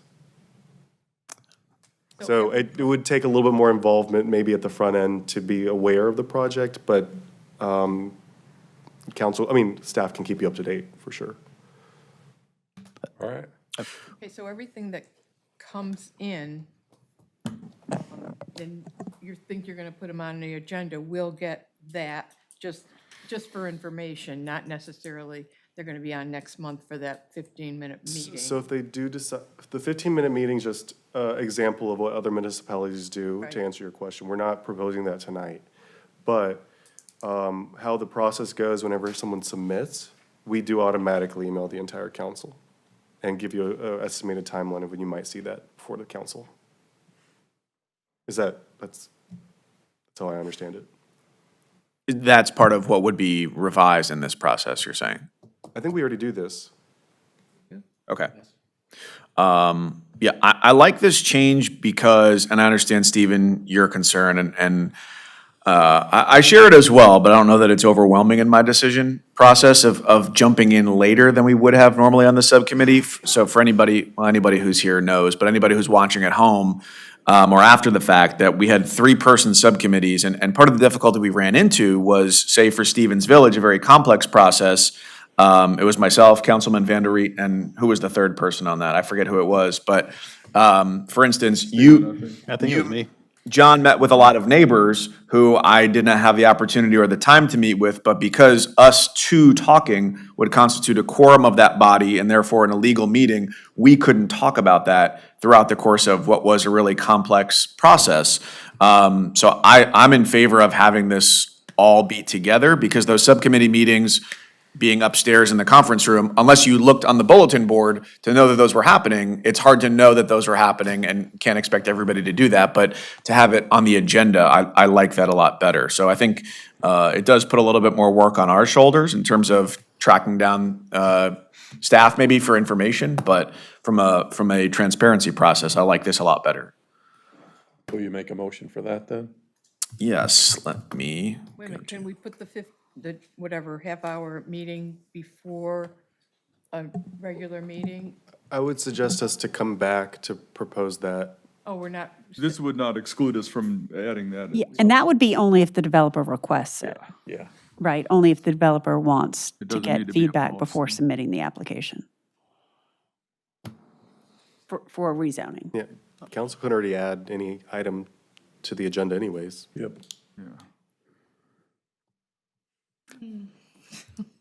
I like the subcommittee meetings. Okay. I- We'll vote that way when it's time. I'll let you make your motion and second it, but, Make the motion. All right, I'll make a motion to approve the updated conditional zoning process policy as presented by staff. Second. All in favor? well, wait a minute. I wanted to say that I think this is going to walk back and introduce a problem that the committee was set up for. So I'm a little concerned about that there. And I think meeting with the developer this late in a uniform way is just going to bring back the problems that we had before. So that's my concern, is that we're basically undoing the fixes that we put in play for the issues that we had when we did our internal review after the Stinson Farms situation. So that's my concern with this, and I'll leave it there. All right, so we've got a motion on the floor. All in favor? Aye. All against? Nay. 4-2 passes. All right, moving to the next one. Indian Trail Sidewalk Partnership Follow-up. Partnership follow-up with Kevin. Oh, you need help with that load. Sorry, it's like awkward angle. Thanks to work out, Max. I don't work out right. I thought you were working out. Not to confuse anybody, these handouts are for the Lake Drive that are being passed around for the next item. That's all. I'll hold on to them until. What? It's not for this item yet. Thank you. Oh, TBD. got it. Yeah, evening council, here to discuss the potential pedestrian projects in partnership with Indian Trail.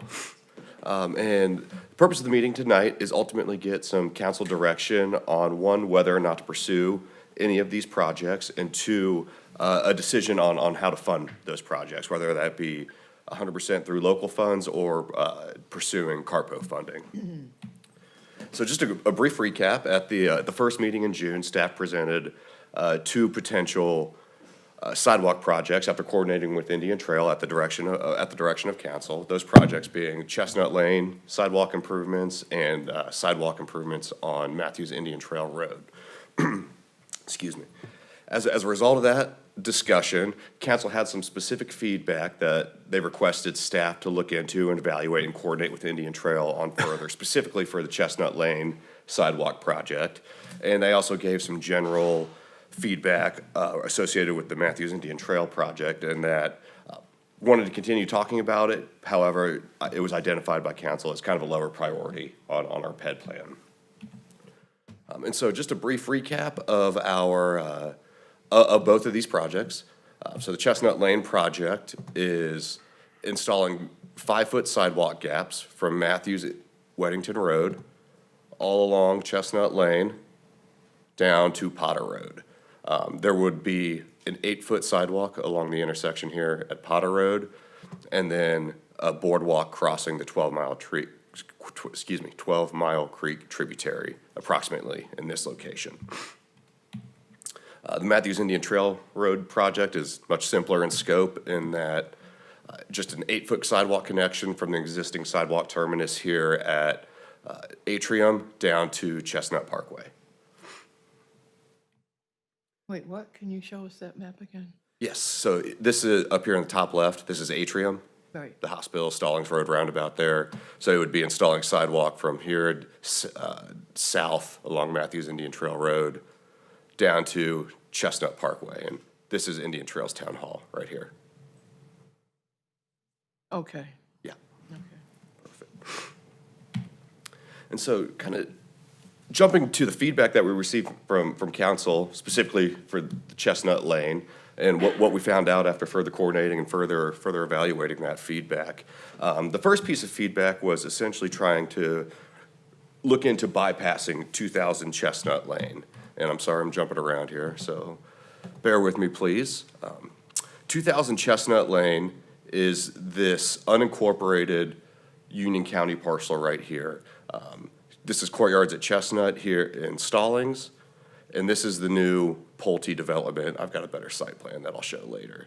This is the Pulte development that is being built around this unincorporated parcel. And the reason council wanted to look into bypassing 2000 Chestnut Lane there was just to mitigate the impacts along the frontage of that property. So staff looked into those concerns, and we don't believe bypassing 2000 Chestnut Lane is a good, viable option for a few reasons.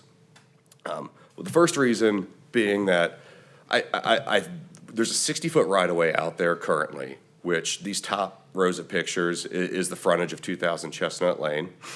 And the 60-foot right-of-way essentially extends to right about this tree line right here.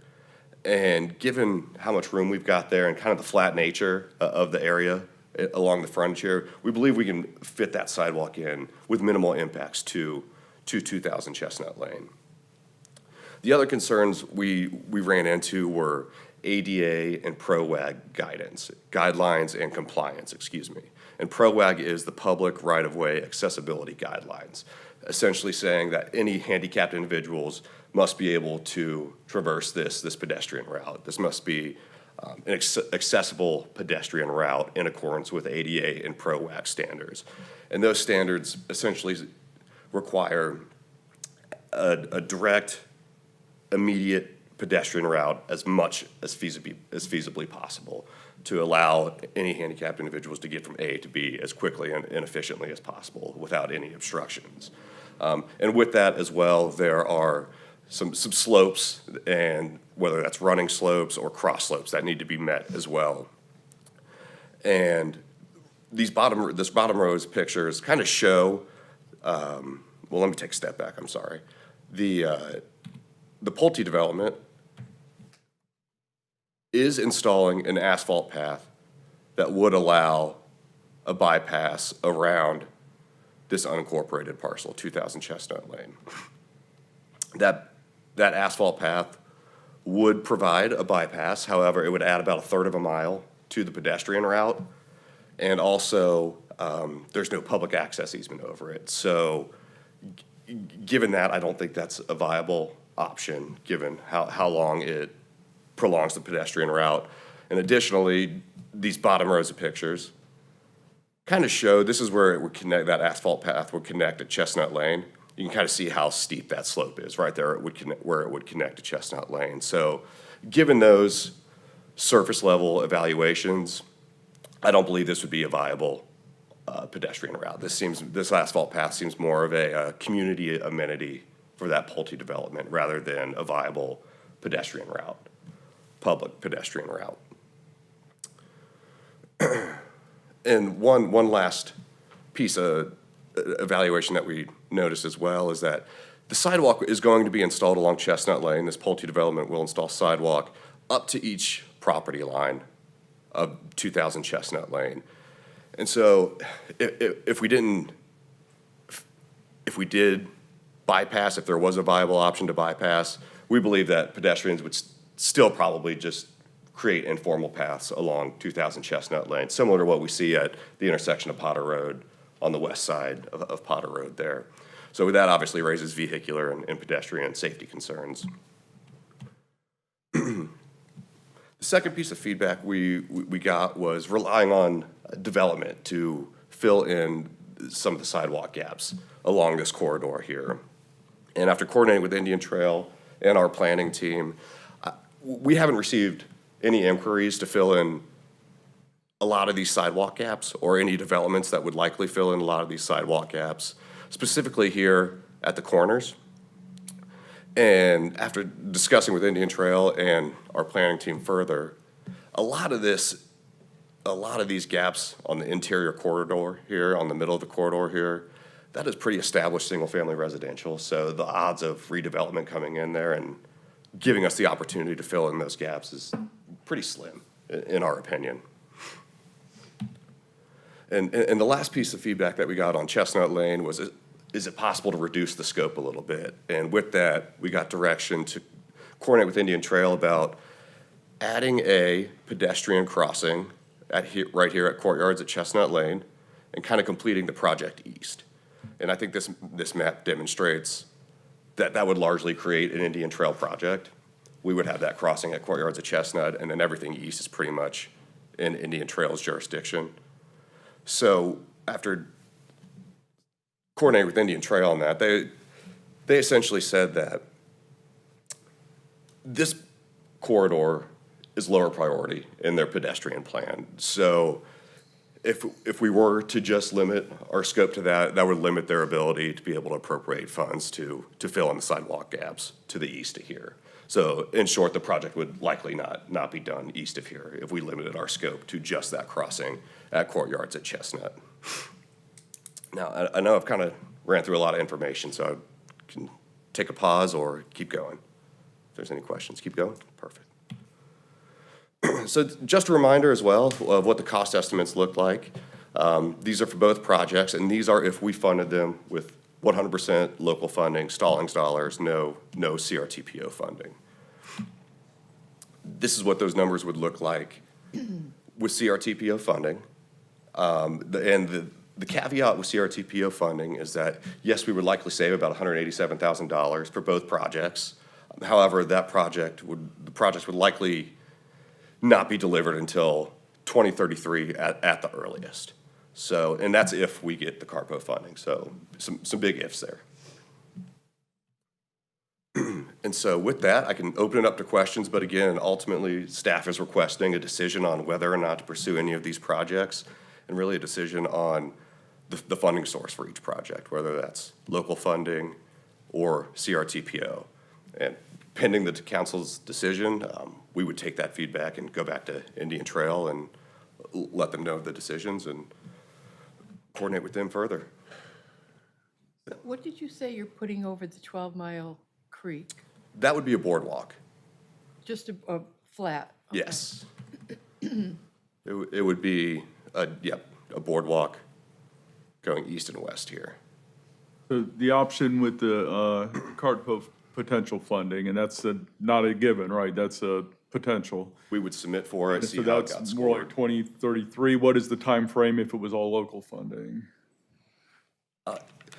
We believe that with local funding, we would anticipate a year for design, a year for right-of-way acquisition, and then a year for construction. So we believe this would be done around 2030. Kevin, this is my district, so I'll speak for just a moment. I think the very far end by the roundabout likely will be developed. That's owned by J.Q. Freeman, that one parcel. So we could consider whether or not we would do that or not to save money. It would be nice to complete the roundabout, but I'm not sure that that would be a good use of funds. So that would be something you could chop off perhaps and save some money. I think since the rest of this has been in our Greenway plan for a very long time, and it makes sense that Indian Trail wouldn't do it, just the eastern part. You'd be connecting Colonel Beatty Park with significant neighborhoods up that way. I could see some good utilization of it. I just, it's a very expensive project, and I think we prioritized this corridor over the hospital area corridor at our last meeting. So I'd be in favor of pursuing it to some degree. I am interested in what you said about the 60-foot right-of-way at the unincorporated parcel, what that would do to his tree line. And if I heard you correctly, it would be a minimal disruption to the existing screening of his property. I'd be curious to learn more about that. Sure. But it's a big need, connecting sidewalks, particularly over 12 Mile Creek. I'd be in favor of pursuing it. And now this is where I'll ask the staff, remind me, we set aside some capital funds, but was this a partial set aside and or did we set aside enough money to take care of this? We did not set aside enough money to take care of this fully in that new general fund, capital fund project. Of our 775 estimate, yeah. Same Okay. fund amount. Yeah, it's a big spend, and this is all in one district, and I'll be honest, one of my concerns is how much utilization will it get in the next several years? But it's a big part of our Greenway plan, and I think there would be people who would very easily, not the least of which would be our new neighborhood Chestnut, Epcot at Chestnut there, and the folks at Elmbrook across the street. They could go east or west to the park or to Austin Village. So I'm in favor of continuing the conversation, if that's what you're asking. And using local funds, not CARTPO, from an inflation standpoint. I'm in the same boat. Are you saying you prefer this over the one by the hospital? Yes. Yeah. That's an industrial sort of corridor there. We could argue that you got two activity centers with a hospital and a Carolina Courts sports facility. I just don't see a lot of synergy of people walking. So I had to choose. I would choose selfishly the District 6 section. I don't think it's selfish. I think it's a wise, I think it's wise. yeah. wise choice. When I ride bikes, I can say that the Chestnut side of the universe sees more walking than I'll say down towards the hospital side of the house. Yeah. I mean that's today, but because a lot of that's wooded area. So what do you need tonight? Just So it sounds like we were almost there in that we've kind of got general agreement that we want to pursue the Chestnut Lane project with local dollars, if I'm understanding correctly. And do you think it's accurate to say that the 150 in the state budget would be able to go toward this, or no? That's a total separate discussion because we have a lot of capital. This is one of the options. But it would be possible. Sure. Okay, that was what I'm asking, yeah. But So what's Indian Trail gonna, they wanna know what we're wanting to do before they decide? Yes, ma'am. Local funds or, okay. Yes, ma'am. So at this point, given if council does go in that direction, I would go back to Indian Trail, essentially say we're on board with this Chestnut Lane project with local dollars, get it done sooner than later. And then their engineer would go back to their town council for their feedback and/or approval, and then we'll kind of take it from there. I say I'm on board. I mean, I think it'd be great. I do have, could we just go to the overlay that shows town versus,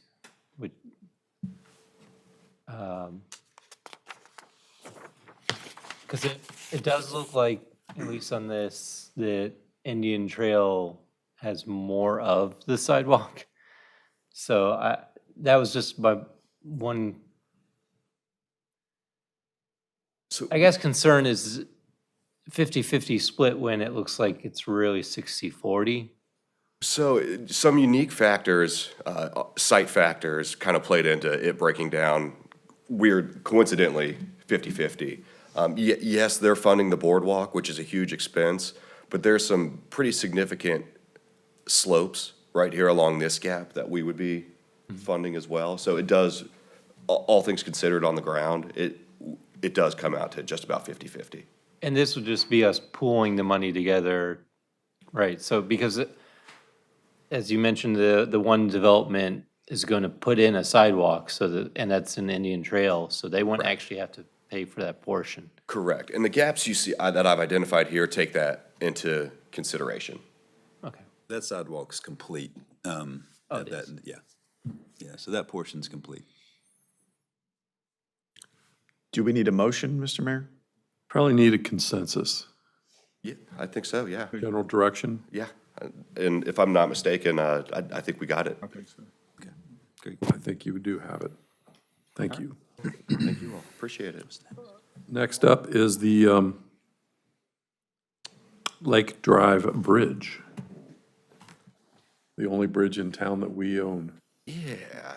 So I passed around, I had some, the updated proposal passed around that came into me on Friday afternoon. And throughout that, I highlighted the changes that occurred from the agenda pack, what we see in the agenda packet to this new proposal. And to take a step back and kind of introduce the project, yeah, our one, as Mayor mentioned, our one bridge here in town in Fairfield Plantation. It recently got inspected by NCDOT, and it was found that the bridge it's not an immediate safety concern, but it is something that we need to start planning for a replacement. It's 3 5-foot corrugated metal pipes that have pretty much completely rusted out. The head wall's starting to crack. So again, no immediate safety concern, but we do need to replace that sooner than later. And the report that NCDOT gave us recommended have it completed in 2 years. And so with that, we coordinated with Mick Adams, who is one of our on-call consultants, and met them out on site and had them put together this proposal for us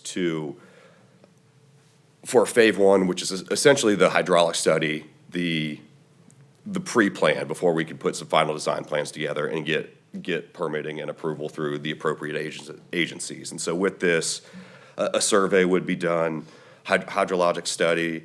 This is a massive drainage area that's coming in here, so it's a pretty significant scope, and there's a ton of water that's coming through this, which is why that's reflected in the price, which is why it is a very pricey project. Is that over the Goose Creek?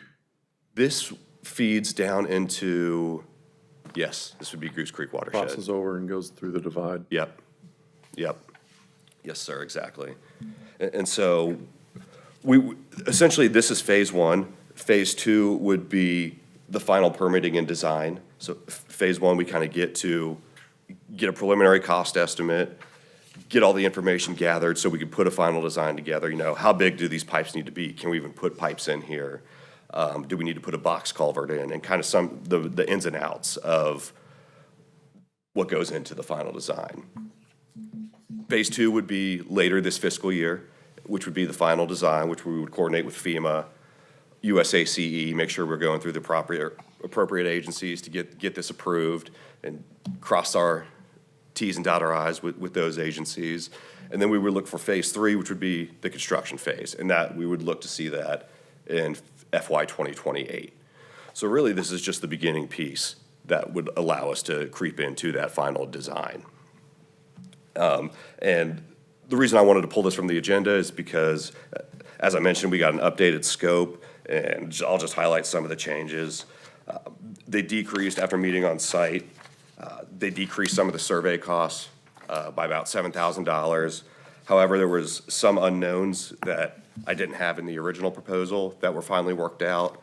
That ultimately is wetland delineation, doing soil sampling, making sure we have everything properly located and the extents of everything, streams, wetlands, so USACE knows what impacts we are making, if any, to these biological areas. And then also we have to perform a no-rise study, which I originally intended to be in phase 2. However, given working with FEMA, the federal agency, we probably should do this in phase 1. It's something that needs to happen no matter what, but getting it done and getting that ball rolling sooner than later is probably better for time circumstances. Can you explain what that is? A no-rise evaluation is essentially a study of, because this is in a special flood hazard area identified by FEMA. And so what we would have to do is show, okay, what we're proposing, how is that affecting people upstream and downstream of this bridge? And basically showing that we're not changing any impacts, we're making things better, and things of that nature. It's really just the FEMA sign-off of that. Thank you. Making sure we're not impacting anybody negatively, and if it is, notifying them for their FEMA flood insurance purposes. And so the ultimate ask tonight is to request council's approval. Now, I know this updated scope is $94,500, but for just contingency purpose, I would request a budget of $100,000 for this phase 1 approval. And the timeline of completing that would be December 31st, and that would be funded solely through stormwater funds. And I'd be happy to take any questions. It's in the budget already? It is not budgeted. Is it in stormwater funding can cover that so easily? Yes, sir. Just out of curiosity, what kind of damage do you think this bridge is going to cost us? That is, Totally ballpark. Totally ballpark it. We'll hold you to it, though. No. We will not. we'll know. I'm getting ready to pull my knife out, and we're gonna sign it in blood. We'll know after Christmas. But I think, gosh, just depending on utilities out there, what we can and can't do, I think the low end would be $750,000. Million and a half at the top. I think at the top end, correct. The mill's pretty safe, right in the middle, guess.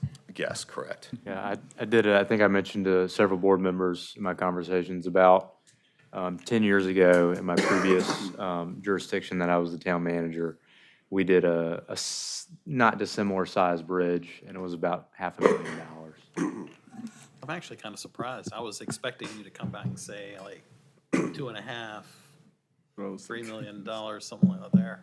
Please knock on wood. Oh, okay. Just out of curiosity, like, where does this fit into the scope of a percentage of the stormwater budget? So our maintenance and repair budget, I believe our entire operating budget for stormwater is about $1 million. Just under. Just under $1 million. Our maintenance and repair budget is about 300,000. Somewhere around there. Yeah. So in the grand scheme of things, about 10% for design. However, we would probably have to dip into our reserves for the actual construction piece. The alternative being not doing it, which is not really. And it's one way in and one way out right there as well, which is another complication here. So yeah, there's a lot to this one. This is a big one. So this would have to be like, almost like built in phases so that people still had access. Yeah, after first glance, we might need to put an open-ended box culvert in instead of putting the 3 pipes back. And with that, we'd have to do one half of the road first, cover it, and then do the other half. So obviously, a lot to work out there, but that's the general thought. And these improvements last how long? This would be a 100-plus year improvement, yeah. Yes, sir. So can we set aside stormwater money this year, next year, the following year to set aside so we have the money designated for this when it's time?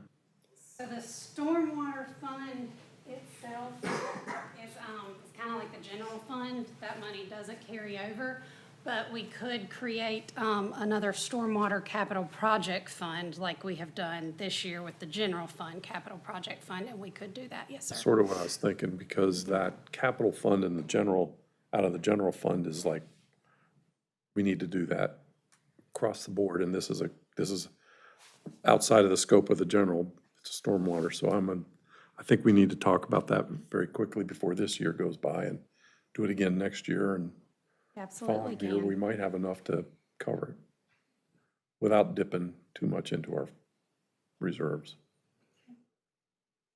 Well, we know it's coming, and we know this is a given. For sure that's got to be done. The sidewalks, much as I like them and want them, those are optional. All right, so this is a have to. I'll make a motion to approve the up to $100,000 Yes, for sir. the study. Second. All in favor? Aye. That's unanimous. Thank you, Kevin. Next up, Brad, pickleball courts. Well, I'll be quick. Just a resident called and asked what our ordinances are on noise related to pickleball courts. I think this resident meant buffering from residences because of the noise pickleball cause. Some of you on this committee have been working with pickleball courts in some neighborhoods. So I think this is more of a proactive question from a resident who does not have a pickleball court in his or her neighborhood. So I would just simply just ask council to ask our planning staff to come back to us in a meeting down the road with some suggested language about location of pickleball courts from a noise perspective. Yeah. That's all. I don't need a presentation. Is that? So do you need a consensus, just to direct staff? Yeah. Everybody okay with directing staff to come back with? Yes. Max, how long do you think that'll take? I already have a draft ready, and I'll bring it to planning board next week. Thank you. It'll be August before you see it. Great. Thank you. Next up, Brad You get a again. lot of calls on that, Alex? On whatever ours are. I'd say yes and no. What I mean by that is, I think when Councilmember Vanderreet and I had a really good conversation, and when I first brought up the issue, told him that we had already kind of begun on a draft. His response was the right one. It was, I thought we were gonna kind of let the HOAs kind of manage it. And at first, it was just kind of maybe one pickleball court, but as we've seen pickleball increase in popularity, and we've seen all the issues that have kind of come with it, I believe there's value in having the HOA manage some of the rules surrounding the pickleball. But as a town, what I would suggest is we probably need to come up with some common rules, especially when it comes to making sure the pickleball courts aren't right up next beside residences, things like that. Because I think a lot of the complaints we get that pickleball team tends to be have a different noise impact than tennis, right? Yeah. You know, a Yeah, lot more they- frequent cadence of the hitting. It's a little bit different as compared to tennis, things like that. So we do believe there's value in having the town setting the floor as far as rules go. Because if we don't, I think we're going to continue to get complaints, and we would have likely wished we had acted now. Yeah. But no, am I correct that anything we would enact would not be retroactive to existing pickleball courts? Well, if there's a noise ordinance, and Mr. Sean, correct me if I'm wrong, I believe the noise ordinance would be retroactive. But certainly. Locations and things like that would not. Exactly, yes, sir. Our resident pickleball expert said that there is potentially some new equipment that's being rolled out that does make it a little different types of balls, different types of rackets that tend to make it a little bit quieter. Good. Just I've heard because that. Yeah. All right, now, Brad, Carpo item. Thank you. This should be quick. I passed out to you, and the request is for the board to endorse a new MOU that has an edit, one edit only. It was endorsed by the board at last meeting. And every member jurisdiction is required to adopt it as well. The change is related to this. One voting member is the Metropolitan Transit Authority, MTA. With the passage of the PAVE Act, which is the 1 cent sales tax in Mecklenburg County for roads and light rail and transportation, a new body has been constituted called the Mecklenburg Public Transport, MPTA. The M is either Mecklenburg or Metropolitan, don't really remember. So they will be replacing the MTC, which is going away. So this MOU is just simply replacing MTC with MPTA. And we need to have that done fairly quickly so we can be poised to receive a new voting member in the coming months. That's really all that we're endorsing tonight. So every other jurisdiction's doing this at their next meeting. Thank you. So, okay, so Your action needed for tonight is? the same, not, That's this, yes. right, but it's not going away. This- Correct. CRTPO is not going away, members changing. Just a consensus to go ahead with this? Let's take a vote, just. All in favor of, Need a motion? I'll make a motion to motion. approve. A second? all in favor? Aye. Thank you. All right, thank you. Hey, that brings us up to a closed session pursuant to NCGS 143-318.11A6. Need a motion? I move that we go into closed session pursuant to North Carolina General Statute 143-318.11A6. Second. All in favor? Aye. All right, let's go. Thanks, everybody. Closed session. Thank you all.